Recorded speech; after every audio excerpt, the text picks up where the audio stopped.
The Roaring Twenties are often called the Jazz Age, a time when new forms of art like jazz emerged with a distinctly American flair.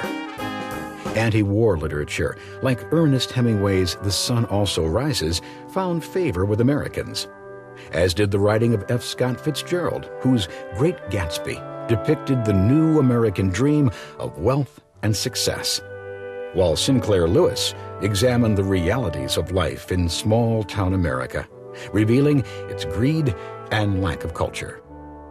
On the stage, groundbreaking playwrights like Eugene O'Neill presented dramas that focused on family conflict and isolation in the modern age. Artists such as Georgia O'Keeffe depicted life in urban America in the 20s. Nowhere was America's uniqueness more evident than in her music. From George Gershwin's instant success with Rhapsody in Blue and Concerto in F, to the phenomenal growth of a truly American musical form, jazz. Jazz was born in New Orleans in the early part of the century, a blend of the blues and ragtime. Migrating African Americans brought this new music to the North, a great many settling in the Upper West Side of New York City in an area called Harlem. Harlem became the center not only for jazz, it became the heart of African American creativity during the Harlem Renaissance. From poets like Langston Hughes to performers like Duke Ellington, to songstress Bessie Smith, who sold 1 million recordings of downhearted blues. By 1927, Smith was the highest-paid African-American performer in the world. Singer, dancer, comedian Josephine Baker, on the other hand, chose to live and work in Paris, spreading the influence of the Harlem Renaissance even to Europe. Women and men found pleasure and entertainment listening to the radio. And for many, radio became their main source of news about the world. Americans were also leaving their homes to find new entertainment at the movies.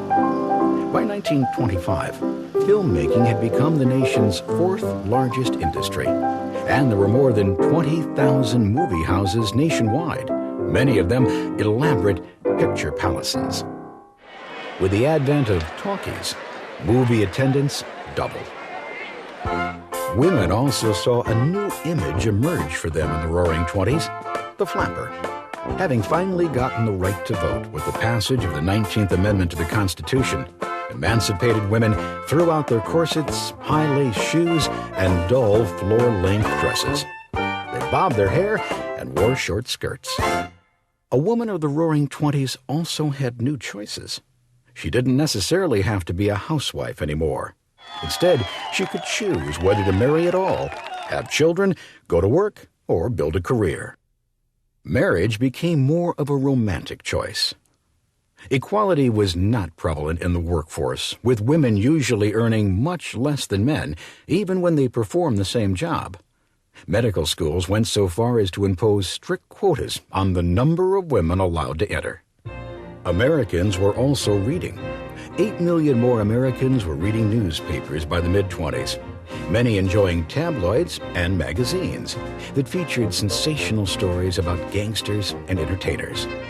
By the end of the decade, 10 magazines had circulations of more than 2 million. Literacy was on the rise. The number of people attending high school had quadrupled since 1914, and high school was no longer just for college-bound students. Americans also discovered the pleasures of watching professional sports. From baseball's Leroy Satchel Paige to boxing's Manasseh Mauler Jack Dempsey.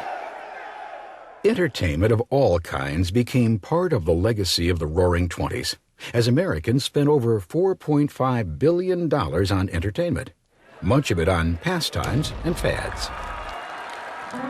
Some of those fads, like flagpole sitting or dance marathons, seem so silly now. These images of an almost adolescent America, finally free of the fear and drudgery of war, are how most people view the Roaring Twenties. And in fact, it was a brief period of relative prosperity. Unfortunately, despite the outward appearance of stability, the American economy was crumbling, and by late 1929 would be brought to its knees by the start of the Great Depression.